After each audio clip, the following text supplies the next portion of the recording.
Hola chicos, ¿cómo están? Espero que estén todos bien. Vamos a hacer en este video un pequeño recorrido del apunte que tenemos sobre los grupos farmacológicos. ¿Cuál es la idea para que no se pongan nerviosos?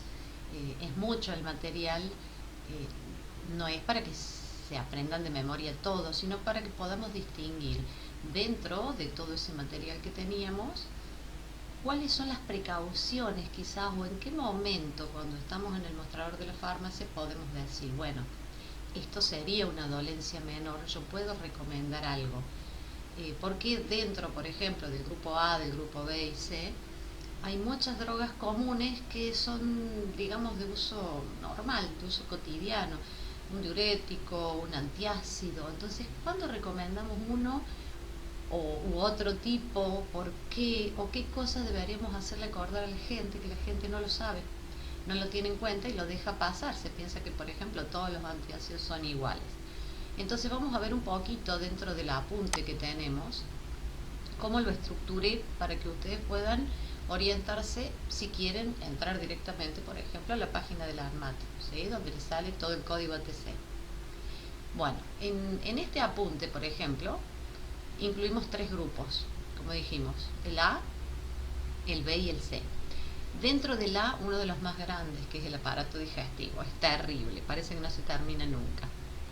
Entonces, lo fui ordenando de la misma manera que les va a aparecer a ustedes si entran al listado del ANMAT. Entonces, empezando por el 7, A01A, todo lo que llamamos preparados estomatológicos. Y empezamos con el tracto alimenticio. Entonces, si tomamos en cuenta la estructura anatómica, empieza por la boca. Las primeras drogas que van a ir saliendo acá, ¿cuáles son? Profilaxis de las caries. En cuanto a estas, yo se las menciono. Les doy algunas indicaciones en general para qué se usan, pero no hay muchas contraindicaciones. Lo que sí se suele aclarar en estos casos, por ejemplo, de todos los productos que tienen flúor, es que generalmente el uso es más bien en la infancia, ¿sí? Que es cuando más coherencia tiene, digamos, hacer, por ejemplo, una selladura tópica con flúor para evitar la formación de caries. Y automáticamente pasamos a, en vez de tener, fíjense, este terminaba en 01A, este va a ser 01 pero AB, o sea que ya estamos en otra categoría, antiinfecciosos y antisépticos de tipo oral. Incluso los corticoides, que serían en vez del B, el C. Bueno, acá ¿qué podemos encontrar? Todos los antisépticos que se les ocurran, pero a nivel bucal. Es un nivel local, ¿sí? Analgésicos, antiinflamatorios, corticoides. Entonces, si empiezan a leer un poquito el tipo de drogas que tenemos acá, van a ver que vamos a tener en forma repetida antibióticos, tanto acá como en el estómago, como en la parte dérmica, pero las presentaciones son diferentes.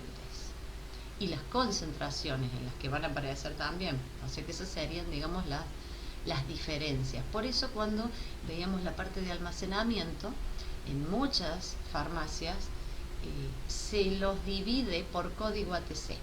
Sería lo más lógico, porque entonces yo nunca me voy a equivocar entre una anfotericina B, que es un antibiótico muy específico, cuando lo necesite en boca, a cuando lo necesite para estómago, cuando lo necesite para nivel sistémico y tenga que ser un comprimido por vía oral, o cuando sea una crema y tenga que ir local, externa. No todas las farmacias hacen esto. ¿Por qué? Bueno, porque no todas las farmacias toman personal que tenga la capacitación que están teniendo ustedes. Entonces, para evitar que se les pierdan, digamos, los empleados cuando tienen que ir al depósito a buscar una de estas presentaciones, no lo ponen por grupo, lo ponen por ahí por orden alfabético. Entonces, todas las anfotericinas van a aparecer en la A.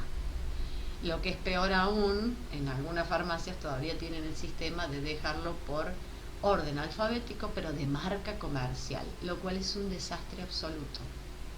¿Por qué? Y porque los errores que podemos cometer son terribles.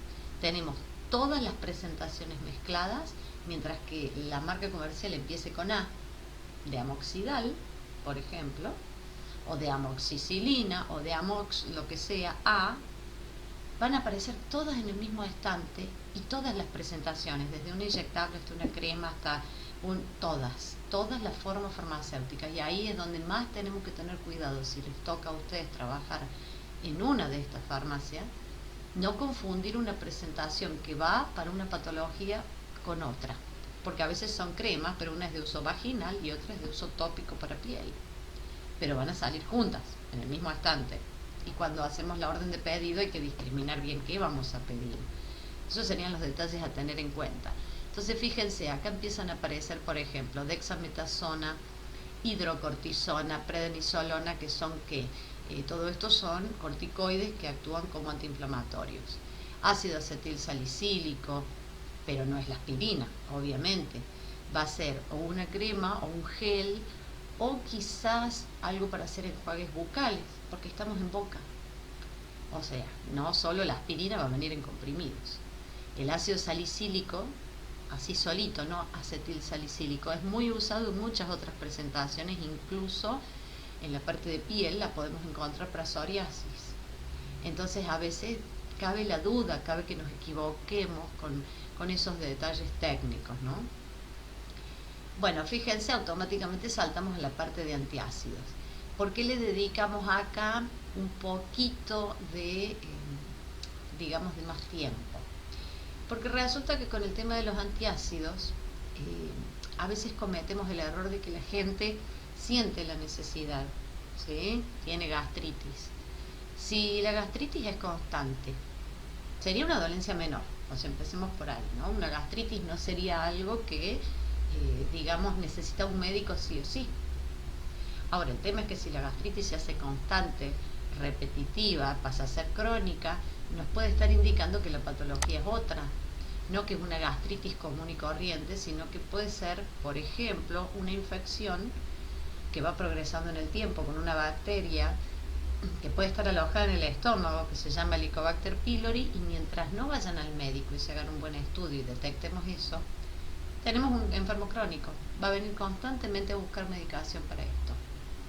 ¿Y cuál va a buscar? Como generalmente digamos, la acidez de estómago, ¿sí? Una gastritis normal, está considerado como una dolencia menor, obviamente los antiácidos son todos de venta libre. ¿Cuál les recomendamos? Bueno, para eso yo les hice acá una pequeña aclaración, ¿no? De qué tipo de grupos de antiácidos vienen. Unos que les llamamos sistémicos, ¿sí? Que lo que hacen es neutralizar el ácido. Su efecto es rápido, por ejemplo el del bicarbonato de sodio, ¿sí? Y los otros que son no sistémicos, que ya incluyen sales de aluminio, sales de magnesio, que son menos fuertes, que tienen un efecto más en el tiempo, más prolongado. O sea, tenemos distintos tipos. ¿Cuál es el problema? En este cuadrito más o menos fuimos poniendo la velocidad de acción, por ejemplo. Todo lo que es bicarbonato, el hidróxido de magnesio, los hidrógenos de carbonatos ácidos, las leches de bismuto, pueden ser en comprimidos, pueden ser en tipo milanta, que tiene como una leche, y pueden ser los hidróxidos de aluminio de magnesio. El tema es que no todos van a actuar igual, y encima el uso repetitivo, por ejemplo, de sales de magnesio puede llegar a traer otros problemas en el tracto digestivo, como por ejemplo diarreas, con el aluminio también.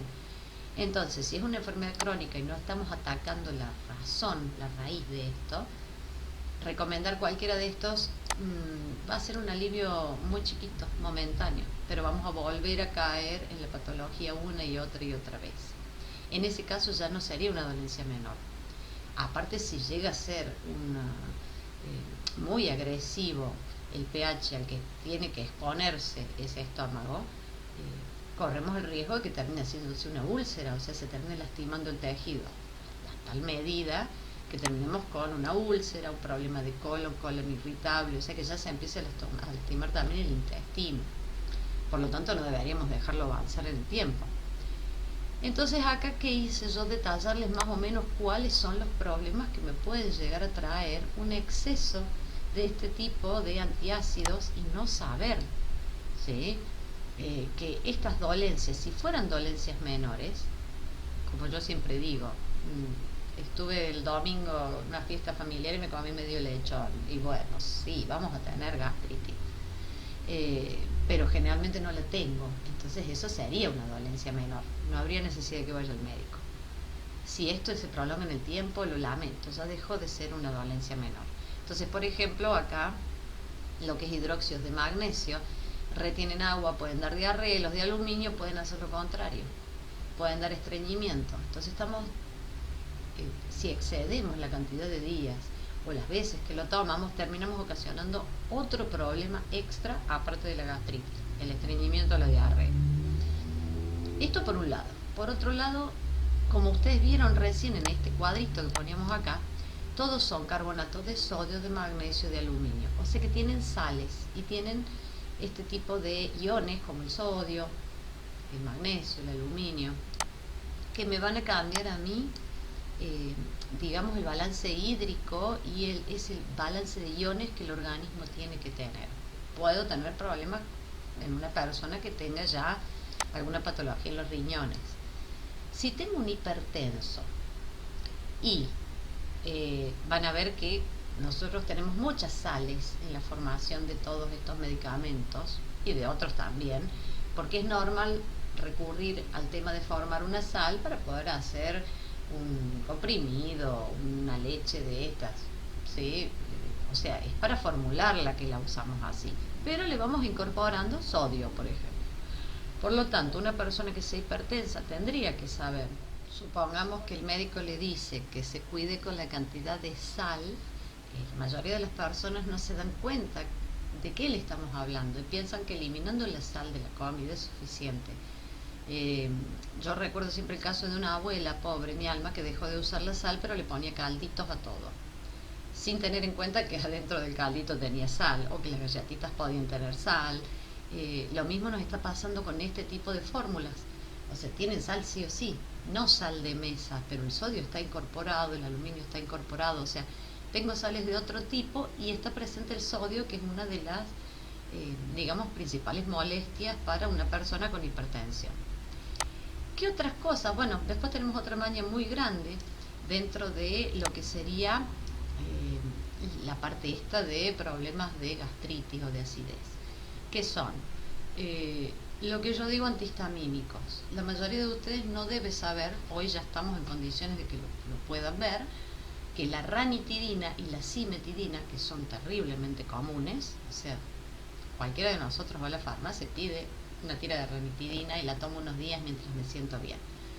Bueno, estas ya no son fórmulas como las que vimos hace un rato, no son antiácidos.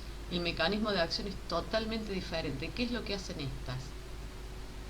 Estas lo que están haciendo es atacar la secreción del ácido, o sea, se involucran con las células, que son las productoras del ácido, y lo que hacen es inhibir esa secreción del ácido.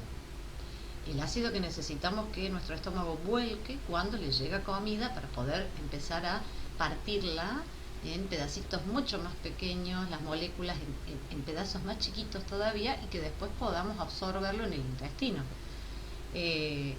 Entonces ya no es tan simple, nos estamos metiendo con un mecanismo dentro de la normalidad del cuerpo y lo vamos a ir a alterar. El tema es que tendría que estar con una supervisión médica. ¿Por qué?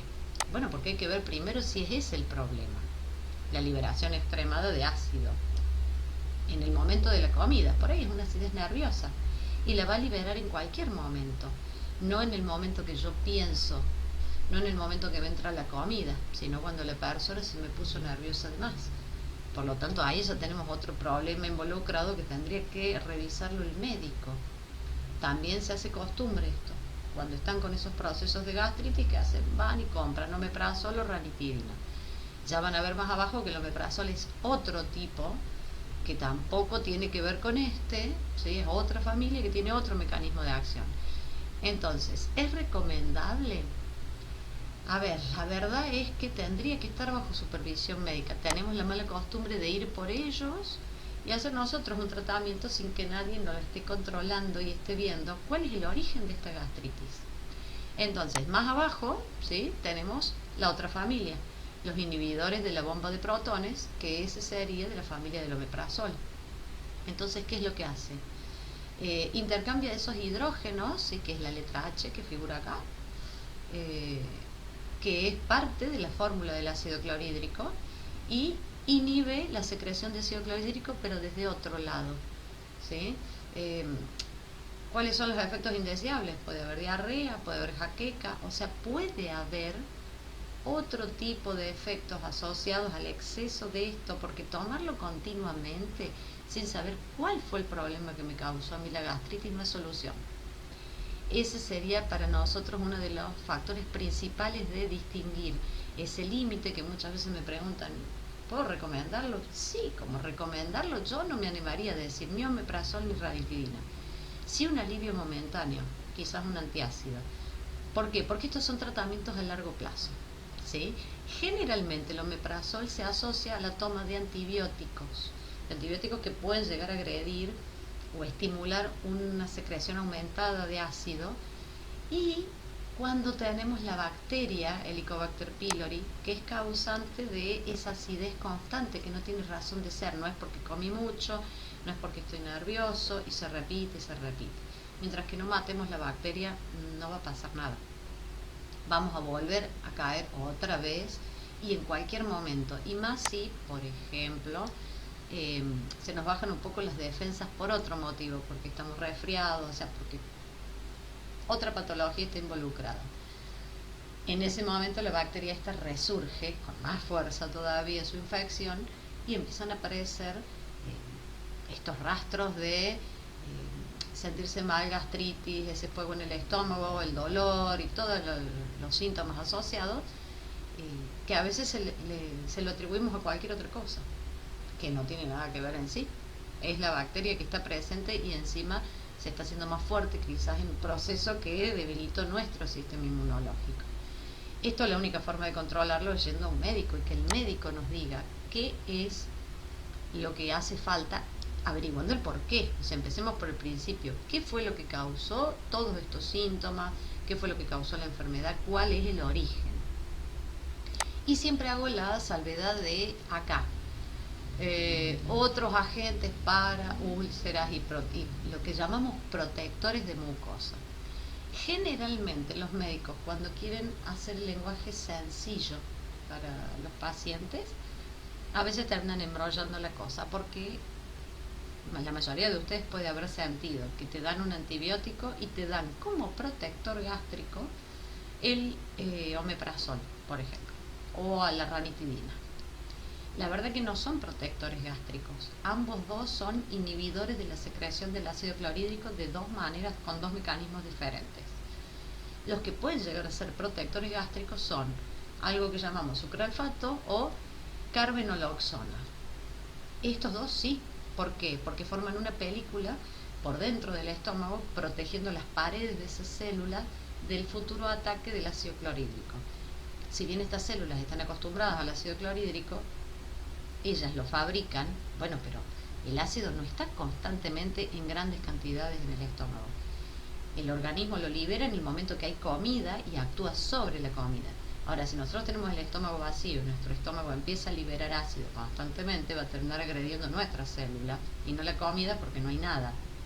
Bueno, si nosotros tenemos la intervención, por ejemplo, del sucralfato, él sí puede hacer que se forme una película contra esa pared, esa superficie del estómago, y entonces el ácido ya no puede molestar tanto y agredir a las células de mi propio estómago. Generalmente aquellos que han tenido una úlcera o un principio de úlcera sí lo conocen, porque ahí se los recetan sí o sí, ¿no? ¿Qué seguimos? Bueno, automáticamente aparecen ¿qué cosa? Los antiespasmódicos. Acá en estos grupos lo que usamos son varias familias diferentes, químicas, ¿no? Familias químicas, que se dedican a lo que es dolor y lo que es espasmos, o sea, la contracción involuntaria de, acuérdense que casi todo nuestro sistema digestivo tiene músculo, el estómago, el intestino, por lo tanto, si las contracciones son bruscas o son seguidas y no paran, yo puedo llegar a tener lo que se llama espasmos y pueden causar dolor, amén de la inflamación o la hinchazón por algún motivo. Por lo tanto, existe toda esta familia. Dentro de ellos vamos a encontrar algunos que sí los conocemos, como el sertal, la buscapina, que yo ahí les quería hacer como un llamadito de atención para que recuerden que tenemos algunos que escuchamos la propaganda. Bueno, pero no son toda la familia de buscapina, es la común, no la compuesta. O sea que hay una que es bajo receta. Con el sertal pasa lo mismo. Y fíjense que está totalmente contraindicada cualquiera de las dos, por ejemplo, para una embarazada. Lo único que se puede es el sertal perla para una embarazada, pero no continuamente tampoco. ¿Sí? Y tiene que ser bajo prescripción médica en un embarazo. No me importa si es de venta libre. La embarazada no debe tomar absolutamente nada que no se lo haya indicado el médico. Porque hay muchas cosas que cambian. Por más que la mujer diga, a mí esto nunca me hizo mal. Sí, bueno, pero ahora el cuerpo ese no es el mismo de antes. Está cambiando, evolucionando, contiene otro ser creciendo al mismo tiempo y utilizando sus riñones, sus hígados, su todo. Por lo tanto, cambia hormonalmente, metabólicamente. Ya no es la misma persona que antes. Entonces no me puedo confiar en que antes no le hacía mal y ahora capaz que sí. Nosotros a las embarazadas no les podemos recetar nada, no se les puede decir o aconsejar tómate tal cosa, no, está terriblemente prohibido. Bueno, acá figuran varias y fíjense que muchas de ellas tienen lo que llamamos acción colinérgica. Más abajo, la atropina, por ejemplo, son alcaloides de la belladona, o sea, son drogas que en sí o estimulan o deprimen el sistema nervioso central. La forma de acción que tienen es a través del cerebro, empiezan ahí. Ya no es lo mismo que el antiácido que actúa en el lugar, tampoco el omeprazol que actúa en las células del estómago, no. Estas empiezan su acción a partir del sistema neuronal, por lo tanto no son para cualquiera y de cualquier manera. Si bien hay algunos que son de venta libre, ¿cuál es el consejo que ustedes pueden dar sin miedo a equivocarse? Si en 24 horas de tratamiento, cuando es una dolencia menor, ¿no? 48, o sea, 2 días entre un día y el otro, no hubo ningún cambio y encima de mejorar, o que no mejora, empeora, automáticamente la medicación esa tiene que ser cortada y tiene que ir al médico. Porque hay algo que ustedes desde la farmacia, como veíamos en los módulos anteriores, no sé si recuerdan, signos, síntomas. Una cosa es lo que la persona puede llegar a expresar que siente o les cuenta a ustedes en el mostrador de farmacia. Y otra cosa es lo que realmente está pasando. ¿Sí? Yo no puedo negarle lo que él está sintiendo, pero no tengo ningún estudio, no tengo ninguna otra cosa que me corrobore a mí cuál es el origen y qué está pasando realmente ahí. Igual con un analgésico, ibuprofeno, paracetamol, cualquier cosa por más livianita que parezca. Si entre las 24 y las 48 horas no hubo mejora, listo. Eso va a un médico. Tiene que haber involucrado un seguimiento y un ver el qué pasó ahí y cuál es la causa de lo que está pasando.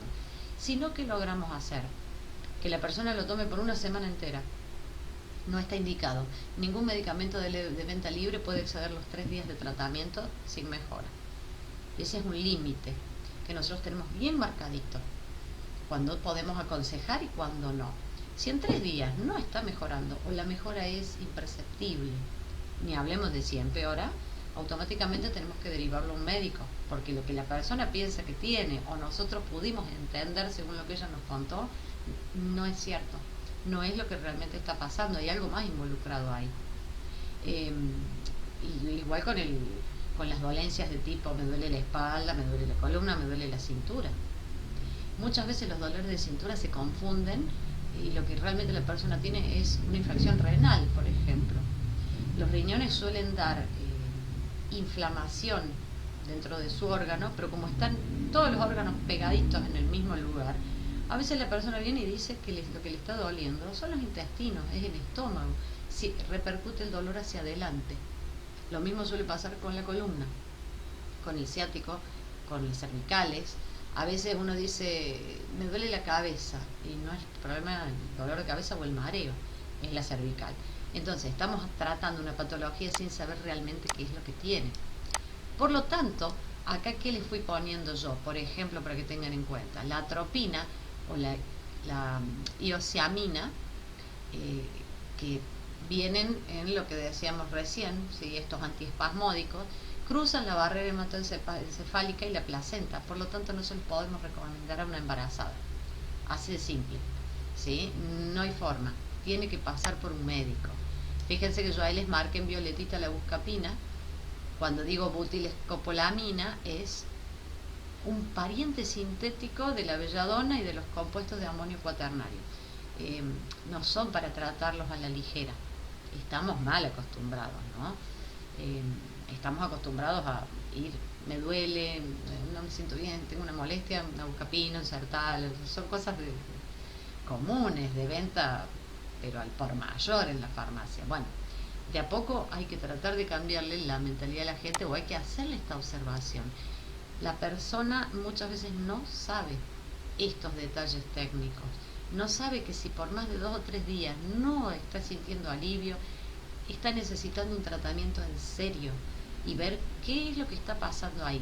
Sino que terminamos haciendo, cayendo en lo que yo siempre digo como el circuito de la sociedad de consumo. La propaganda es muy bonita, todo el mundo los conoce, hace años que las usamos, pero no estoy solucionando la enfermedad o la patología que tengo realmente, ni siquiera sé cuál es muchas veces. Entonces, ¿qué termino generando? Un círculo vicioso. Tomo esto que me termina provocando una pila de antiácidos que me provocan diarrea, entonces voy y busco algo para la diarrea, después capaz que me constipe, listo, busco algo porque estoy constipado, o sea, un laxante, y así vamos incorporando una rueda de productos de venta libre que no me solucionan la patología de base, que estoy invirtiendo plata, estoy gastando continuamente y no está mejorando mi sistema, no estoy ayudando a que el sistema de salud se restablezca. Bueno, así más o menos fuimos viendo acá lo que serían todo lo que es analgésicos, antiespasmódicos y las combinaciones, porque muchas veces no viene uno solo, vienen varios. Automáticamente vienen los antieméticos, ¿sí? Saltamos a otro grupito, donde también voy a hacer la aclaración de la metoclopramida, el famoso Reliberan, una de las marcas comerciales, también actúa a nivel cerebro, o sea, su orden, su mecanismo de acción empieza arriba. ¿Qué pasa? Obviamente, uno de los efectos indeseables es que da sueño, da somnolencia, da decaimiento en algunas personas. No es para tomarlo muchos días, ni muchas veces. Y en las embarazadas, no deberían consumirlo si pasar primero por una consulta del médico. ¿Por qué? Bueno, porque tiene sus efectos secundarios bastante serios. Entonces, muchas embarazadas se quejan porque por ahí los médicos en los primeros 2 o 3 meses, si no vomita todo el día, le dicen que lo use cuando sea absolutamente necesario, no cada 4 horas, cada 6 horas para no vomitar o no tener las náuseas. O sea, el médico les pide que aguanten lo que más puedan, porque, bueno, tiene efectos secundarios. Y en una embarazada yo trato de que todo esto no afecte al bebé, por lo tanto sí es preferible que aguante y no que lo consuma pensando que no tiene ningún efecto secundario. Es muy común que un niño vomita y lo primero que hace la mamá, la abuela, la tía, todo es decir, yo tengo Reliberan, yo te traigo. Lo consideramos como algo que no tiene ningún tipo de riesgo ni peligro, y la verdad que no es así. ¿Qué otra cosa puede intervenir en esto? Regula el ritmo de la motilidad del intestino, así que si nos pasamos de vuelta con esto vamos a tener después problemas con el intestino, ¿sí? En muchas personas puede acelerar, ¿sí? O sea que vamos a tener con principio de diarrea, y en otras no, en otras por ahí es todo lo contrario. Por lo tanto, no es cuestión de tomarlos porque sí, y hay que respetar bien las dosis, en especial con los más chiquitos. Bueno, acá tenemos antieméticos, antinauseosos, tenemos otros obviamente. Acá, por ejemplo, el ondansetron es un receptor de la serotonina, o sea que es otra parte del cerebro, actúa en otro lugar y generalmente se lo usa para náuseas y vómitos muy serios que suelen dar los tratamientos de quimioterapia para cáncer. ¿Por qué? Porque ya con la metoclopramida no nos alcanza. Entonces, a nivel cerebro necesitamos mayor control. Obviamente que todos estos son bajo receta médica, ¿sí? No es venta libre, ninguno de estos. Y son todos parientes químicos. ¿Qué otra cosa aparece? Bueno, lo que decimos, si seguimos viendo quiénes más están involucrados en todo lo que es el proceso digestivo, tenemos, por ejemplo, el hígado, todo lo que es el páncreas, o sea, el resto de los encargados de metabolizar esa comida y de producir enzimas que sirven para poder absorber después en el intestino grasas y cosas que son más pesadas y más grandotas, que el estómago empieza a reducirles el tamaño con el ácido, pero no alcanza. Entonces ellos van a ser los ayudantes. El famoso hígado graso, esas patologías que dicen no terminan de digerir bien la comida porque parte del proceso le está faltando algo. Estas ya son sales biliares o son derivados de algunos aminoácidos, son muy puntuales.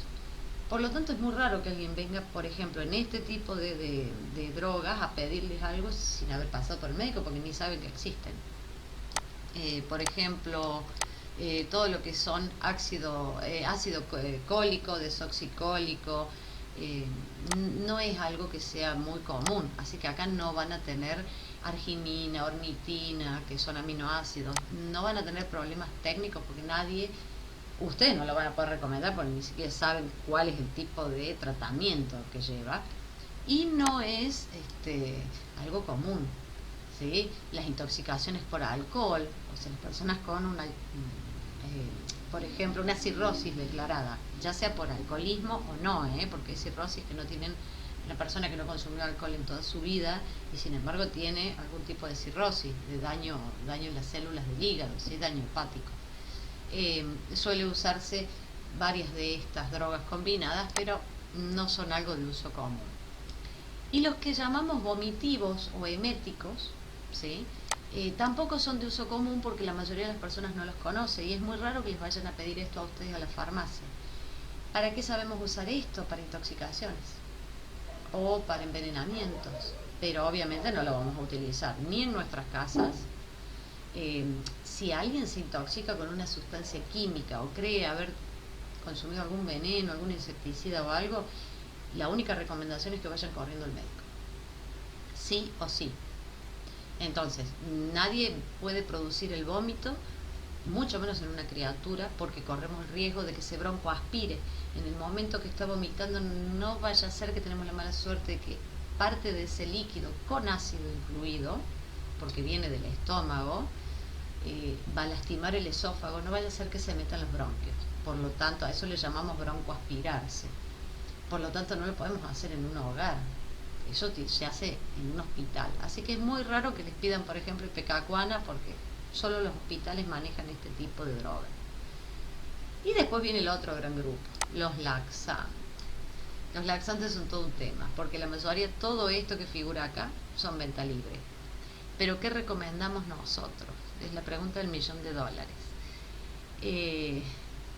Si es una persona que tiene una patología de este tipo, una molestia de este tipo, pero que no la sufre constantemente, siempre nosotros tratamos de recomendar qué cosa. Lo que decimos lubricantes, suavizantes, emolientes o lo que decimos formadores de masa y de volumen, ¿sí? O los osmóticos quizás. Dejo afuera los estimulantes de contacto, ¿por qué? Porque son agresivos, son sustancias químicas que irritan y a raíz de esa irritación reacciona el intestino y produce la evacuación. Pero puede llegar a tener efectos feos a veces en algunas personas y no en todos iguales. El zen que figura acá, o la cáscara sagrada, capaz que la han escuchado nombrar, el pico sulfato de sodio es una sustancia química, ¿sí? Que es la que viene en los laxantes comunes. los chicles laxantes, por ejemplo. Ustedes leen, van a leer picosulfato de sodio. Son agresivos, por lo tanto hay personas que pueden tener molestias, dolores, cólicos, o sea, no sería lo indicado. Lo indicado es tratar de controlar estos problemas con una mejora de la dieta, con una mejora de la ingestión de fibras, de verduras, mucho líquido, ejercicio. Hay personas que se pasan muchas horas quietos o en una actividad sedentaria y automáticamente el primero que se resiente es el intestino. Los formadores de masa y volumen y lo que llamamos lubricantes o suavizantes serían la vaselina, aceites o lo que nosotros llamamos la celulosa y las fibras. Son de origen natural, no tienen contraindicaciones, no les van a traer ningún problema técnico a las personas de ningún tipo. Fíjense que acá vuelven a salir en los que llamamos laxantes osmóticos, el magnesio. ¿Se acuerdan cuando decíamos hace un ratito lo de los antiácidos? Bueno, ¿qué pasa con todos estos? Es preferible recomendarlos porque sabemos que no le vamos a ocasionar un daño. En cambio, con los estimulantes por contacto ya estamos provocando una irritación. Si tenemos alguna otra dolencia en el intestino, como por ejemplo una malformación, una lastimadura, un divertículo, hemorroides, bueno, con los estimulantes de contacto agredimos más todavía, podemos llegar a producir un efecto que no es el que estamos buscando. Los primeros que dijimos, o sea, lo que son suavizantes, emolientes, lubricantes, formadores de masa y volumen, lo que hacen es retener mucha agua, ¿sí? Entonces no hay forma de que la persona llegue a constiparse. Los osmóticos, que son soluciones con muchas sales y azúcares, el problema de es que hay que ver si la persona no tiene diabetes, no tiene hipertensión y con qué periodicidad lo va a tomar. Si esto es algo ocasionado por otro medicamento, es preferible que consulten al médico.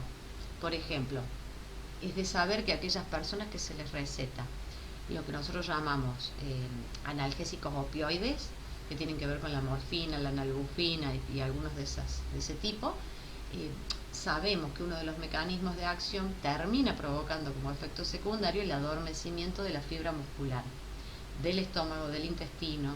Por lo tanto, el intestino se vuelve lento, perezoso, ya no tiene ese peristaltismo, que es el movimiento que va haciendo, ajusta digamos los anillos de músculos, ¿sí? Y de esa forma va empujando como si fuéramos un globo que vamos apretando y va empujando la materia, ¿sí? Para terminar desechando lo que el cuerpo no va a usar. Bueno, ese movimiento se neutraliza, se paraliza a tal punto que a veces la persona después termina constipada. Y más si es un enfermo que está en cama, que está haciendo reposo, que no tiene movimiento muscular de ningún tipo, no se para, no camina. En ese caso siempre es preferible que vayan y consulten con el médico, porque hay cosas que son mucho más fuertes, porque las va a necesitar. Pero ninguno de estos que salen acá abajo, como el naloxegol, no podemos recetarlos nosotros. Eso tiene que ir y pasar por el médico y se hace un tratamiento especial. Y ojo que de todos estos, ¿sí? Todos los que son antagonistas de los opioides, todos pasan la barrera hematoencefálica. O sea que a medida que fui describiendo los grupos, les fui aclarando para que ustedes puedan ver de qué estamos hablando. Acá tienen una pequeña aclaración de lo que es un opioide. Resulta que los opioides es una gran familia de sustancias que, si bien se les puso el nombre porque derivan, son parecidos en estructura química a los principales componentes que sacamos de la planta del opio, ¿sí? Nosotros tenemos dentro de nuestro cuerpo una gran cantidad de sustancias que las produce nuestro cuerpo, no vienen de afuera, por eso le llamamos endógenos. En cambio, si yo lo ingiero en uno de estos de estos principios activos en un medicamento, le voy a llamar exógeno, porque viene de afuera. Pero nosotros tenemos muchos dentro del organismo que cumplen funciones, son parte de nuestro cuerpo, o sea que para nuestra biología y nuestra fisiología es algo normal. Por eso tenemos muchos receptores de opioides a nivel sistema nervioso central. Si después me hacen acordar en alguno de los foros, les puedo mandar unas noticias que han salido ahora la semana pasada de que todavía se está investigando qué mecanismo de acción real tiene muchos de estos opioides, que los hemos descubierto, que sabemos que tenemos unos muy parecidos, o sea, endógenos nuestros, pero no se sabe con lujo de detalle cómo es todo el mecanismo por el cual actúan.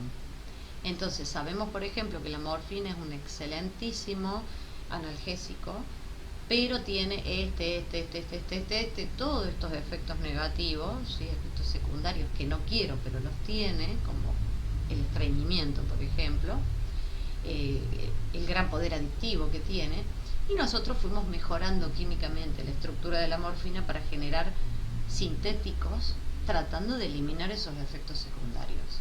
Pero los mecanismos reales por los cuales provoca ese tipo de reacción, de sensación, de analgesia, todavía no están del todo descubiertos. Hace una semana salió, como les decía, una noticia de que algunos de estos anestésicos que no se sabían en lo más mínimo, o sea, veíamos qué efecto producía, pero no sabíamos el cómo lo estaba produciendo. Bueno, hace poquito, ya 2 o 3, parece que le encontraron por lo menos una idea de por dónde hacen su mecanismo de acción.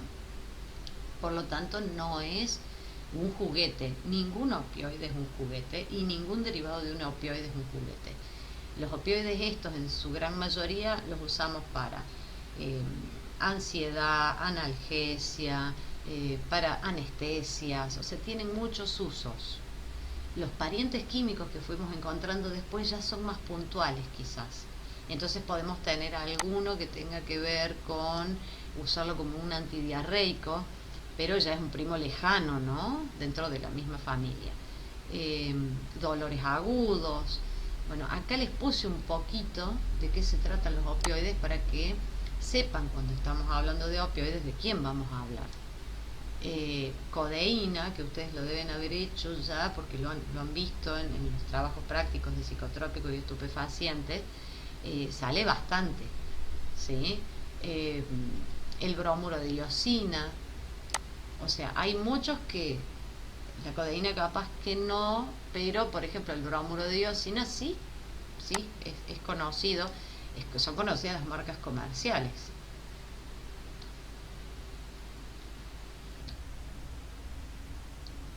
Cuando decimos el bromuro de diosina, lo que estamos diciendo es la buscapina compuesta, ¿no? Para dar un ejemplito así.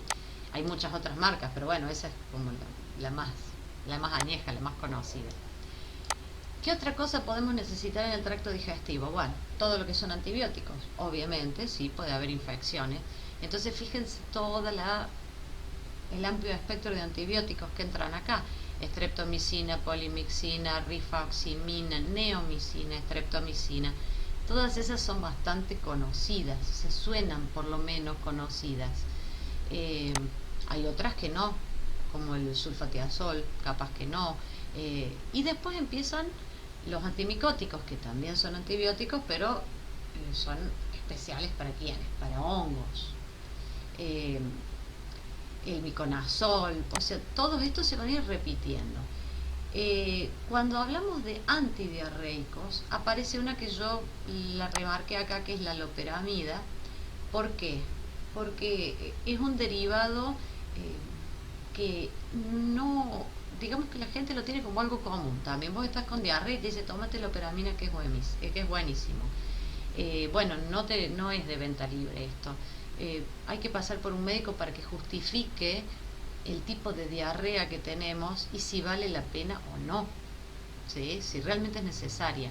Y ojo que no puede ser recetada, o sea, no puede consumirla un niño que no sea mayor de 12 años.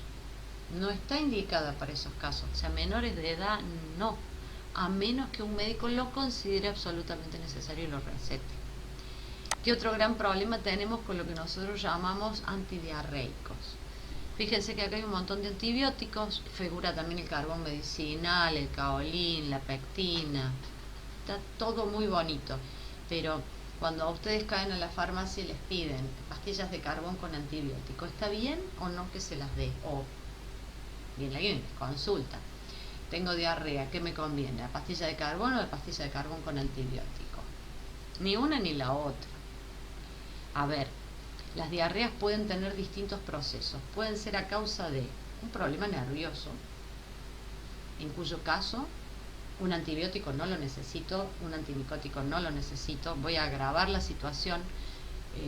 No se olviden que los antibióticos matan bacterias y nosotros en el intestino tenemos toda una flora intestinal, una colonia tras otra de bacterias que deben estar ahí para que el intestino esté sano.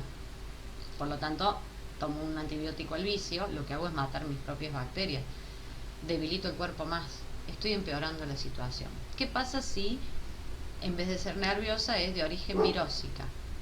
Bueno, tampoco me hace falta un antibiótico. Los antibióticos son para bacterias, para hongos, menos para virus. Volvemos a hacer lo mismo, lastimar más el sector porque encima voy a matar bacterias que sí deberían estar ahí. ¿Qué pasa si a esto le agregamos una pastilla de carbón? La mayoría de las diarreas virósicas se llaman autolimitantes. ¿Qué quiere decir eso? Es un periodo de tiempo y el cuerpo lo va a poder controlar. Pero el cuerpo usa la diarrea como un sistema de limpieza y defensa. Si yo tomo pastilla de carbón y conservo el agente biológico que está causando esa infección, en este caso hablábamos de un virus, no estoy ayudando a mejorar esa situación, la voy a empeorar. Lo mismo pasaría si es de tipo bacteriana, pero miren toda la familia de antibióticos que tenemos acá. O sea, no es uno, dos, tres, cuatro, cinco, seis. Tengo 10 antibióticos. ¿Qué bacteria perjudicial es la que a mí me provocó esa infección? ¿Y cuál de todos estos antibióticos le van a servir? O sea, no puedo elegirlo por el iris del ojo, como digo yo a veces. Estamos adivinando y podemos cometer un error serio. Con el tema de la loperamida pasa lo mismo. No está indicada para cualquier tipo de diarrea. Hay que ver qué es lo que provocó este tipo de diarrea. Donde no se van a equivocar ustedes nunca es en recomendar la hidratación. O sea, muchos líquidos y sales para evitar que la persona se deshidrate ante una diarrea. Y en un niño chico, si en 12 horas no se pareciera, ¿no es cierto?, que en el lapso de 12 horas no disminuyen la cantidad de veces que va al baño, hay que ir corriendo al médico. El médico tiene que evaluar la situación para ver si es necesario o cuál es el tipo de proceso que está pasando. ¿Qué significa esto? Si fue de cuerpo a hora, después a las 3 horas, después a las 6, después pasaron 10 horas, ese proceso se está autolimitando. Entonces ahí yo digo, bueno, el cuerpo está respondiendo y se está empezando a curar solo. Ahora, si cada 2 horas va, o cada 4, y después cada 2, después cada 1, o sea que estamos empeorando, y bueno, sea niño, sea adulto, sea quien sea, hay que recurrir al médico. No me queda otra opción porque no está mejorando. Quiere decir que es una infección que el cuerpo no está pudiendo controlar. Bueno, hay que ir a ver cuál es. Ese sería el principal key de la cuestión. ¿Qué otra cosa puede aparecer acá? Como dijimos, antiinflamatorios, dijimos analgésicos, entonces van a salir corticoides si hay inflamaciones muy serias. Ya vamos a ver más adelante que los corticoides tampoco son, digamos, moneda corriente. Es algo que hay que tener cuidado. No cualquiera puede consumir un corticoide porque esté inflamada una zona. No, tendrían que recetarlo pura y exclusivamente los médicos. Bueno, acá vuelve a salir parientes del ácido salicílico, todo eso como antiinflamatorios intestinales, como antibacterianos, pero estos ya no son tan comunes, no los conocen, van a ver que con estos nunca van a tener problemas porque nadie los va a venir a pedir. ¿Qué otra cosa puede existir para el tema de las diarreas? Lo que nosotros llamamos microorganismos, como el ácido filofago, el total flora, que no son otra cosa que un montón de bacterias, generalmente se llaman lactobacilos acidófilos, o estas otras que salen acá, que son muy parecidas a la flora que nosotros tenemos en el intestino. Entonces a veces para reconstruir ese intestino dañado, los médicos toman esto como un alivio, como una mejora para terminar de restablecer el sistema. Y acá, o sea, mucho más no tenemos para el tema de la diarrea. O sea, no, parece algo simple, pero no es tan simple porque tenemos malas costumbres al respecto. ¿Qué otra cosa se involucra en todo este universo de lo que es el sistema metabólico digestivo? Bueno, algo que yo a veces siempre dejo de lado, ¿sí? Un poquito, para tratarlo sí o sí, eh, porque aunque les parezca que no es muy frecuente y los errores que se producen con esto pueden ser muy serios. A ustedes les sale acá preparados contra la obesidad. Al día de hoy todavía me ha pasado en varios cursos de tener alumnos que han venido y cuentan que su mamá, su tía, su prima fueron a un médico homeópata, dietólogo, nutricionista, vaya uno a saber qué más, y que le dio unas pastillas que en 2 semanas bajaron 7, 8, 10 kilos. Eso sí, no dormían, no comían, no tenían sed, no estaban cansadas. Bueno, ojo porque esas son anfetaminas. Si un médico las receta y a mí me vienen con una receta, yo las puedo vender. Es un trámite legal. Yo les aconsejo que no vayan nunca por ese lado, porque es peligrosísimo. ¿Qué es el Masindol? El Masindol es una de las drogas que todavía acá en el país no están prohibidas. En la mayoría de los países ya se prohibió totalmente. ¿Cuál es el sistema de acción? Nosotros le decimos anoréxicos, actúan a nivel sistema nervioso central. Nosotros en el cerebro tenemos varios puntos, lugares muy chiquititos que se encargan de la sed, del hambre, o sea, de determinadas necesidades del cuerpo. Cuando el cuerpo ve que los niveles de alimentos, de sustancias de glucosa en sangre disminuyen, da la señal de alarma y el cerebro lo detecta y aparece el hambre. Bueno, estos anoréxicos lo que hacen es actuar a nivel del sistema nervioso central. Pero es muy complicado el cerebro porque ese lugarcito chiquititito donde estaba el centro del hambre, el centro de la sed, primero que como dijimos muy chiquitito y que no está solo y no está delimitado por una barrera que lo tenga separado del resto. No, al lado hay otra neurona que se encarga de otra cosa. Entonces, este tipo de sustancias no actúan solamente contra el centro en este caso del hambre. Pueden llegar a actuar contra las neuronas que están cerquita. Por lo tanto, puede causar otro tipo de efectos. El Masindol es muy conocido, en su época fue todo un descubrimiento, porque es cierto, se te va absolutamente el hambre, pero las personas pueden tener algunas, no todas, tendencia a la depresión, les hace a nivel lo que llamamos emocional, que por momentos estén muy bajoneadas, entonces les recetan para paliar ese efecto secundario una anfetamina que las pone requete contractivos, súper de buen humor, pero al rato vuelve a bajar la concentración. Entonces una persona que sea sensible a estas drogas pasa del estado de euforia total a la total depresión en 8 horas, en 4 horas, en 6 horas, y pueden llegar a tener crisis nerviosas. Si no es una persona terriblemente controlada, porque ojo, tiene su utilidad, ¿sí? Pero tiene que ser bajo estricto y absoluto control del médico y de la gente, de la familia que los rodea. ¿Por qué? Porque pierden el sueño, pierden el hambre, pierden la sed. Por lo tanto, este tipo de drogas como el Masindol o como las anfetaminas en muchos países ya están prohibidas en venta público, se utilizan en hospitales, o sea, se utilizan en tratamientos que están estrictamente controlados, porque pueden llegar a ser una bomba de tiempo. Cuando una persona no come, no toma líquido, no duerme, bueno, el daño que se provoca es terrible. Hoy en día, bueno, acá yo les dejé para que puedan ver qué es lo que pasó en otros países. La mayoría de todos estos países ya lo prohibieron en el 2000, en el 2015, en el 2011.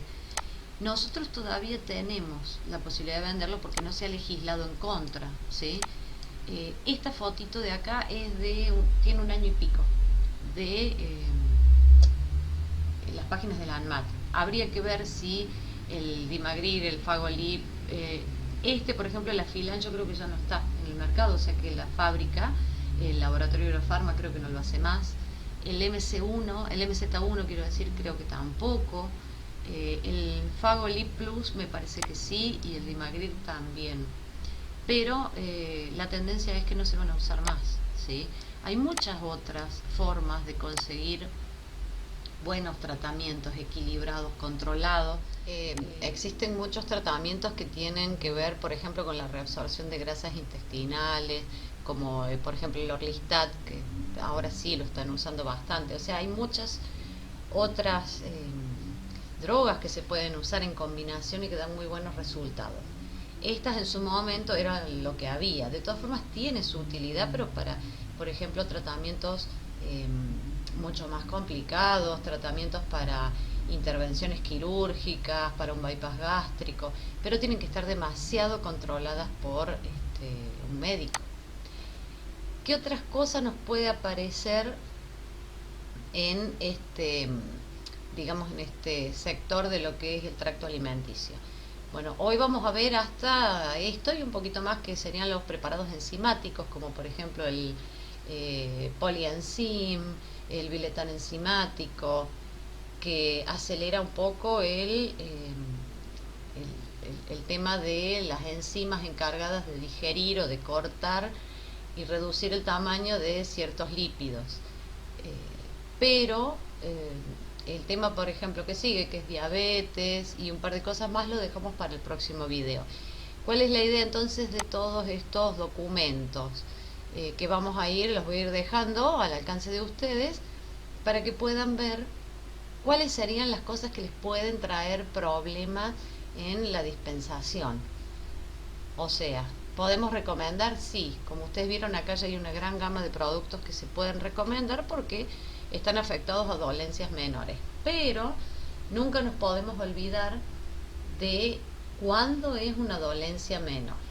Si nosotros detectamos que el paciente viene en forma reiterada o que el paciente avisándole, ¿no es cierto?, de que más de 2 días, si no ve mejoría, tiene que ir al médico y no hay mejoría, ya dejó de ser una dolencia menor para pasar a ser una patología que quizás estamos dejando que se prolongue en el tiempo y que debe recibir una asesoría del médico, debe hacerse estudios, o sea, es algo más complejo quizás de lo que nosotros estamos imaginando, y ahí ya no sería conveniente que nosotros nos involucremos y lo dejemos solamente como una dolencia menor, porque ya no lo sería.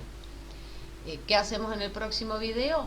Veamos toda la parte de diabetes y de algunas otras, por más que en este caso de diabetes puntual, ¿no?, esté involucrada un proceso enzimático o metabólico, está incluido dentro del metabolismo de todo el tracto alimenticio. Entonces, así como vamos a ver esta, vamos a ver un par de cositas más de metabolismo, pero que está involucrado solamente en los procesos de la alimentación, ¿sí?, en todo este sistema. Después vamos a tener hormonas y sistema metabólico por otro lado en otro grupo. Y vamos a hacer pequeñas aclaraciones así como esta, que van a ir surgiendo, como por ejemplo, qué se puede alterar o qué no en un tratamiento metabólico. Yo les diría prácticamente nada, y ese tipo de detalles para que no cometamos un error en la dispensación. Por ejemplo, tenemos permitido el tema de hacer un cambio de marcas entre similares, ¿sí? Vienen con una receta con determinado principio activo y yo tengo la obligación de ofrecerle otras variantes, o quizás me pregunten por una más económica. Y van a ver que en algunos tratamientos de este tipo, metabólicos en especial, tratamos de no hacer eso en casos puntuales, porque puede llegar a perjudicar al cambiar la absorción o los porcentajes de absorción al pasar de una fórmula de una empresa quizás a otra. O sea que hay casos en que no sería recomendable.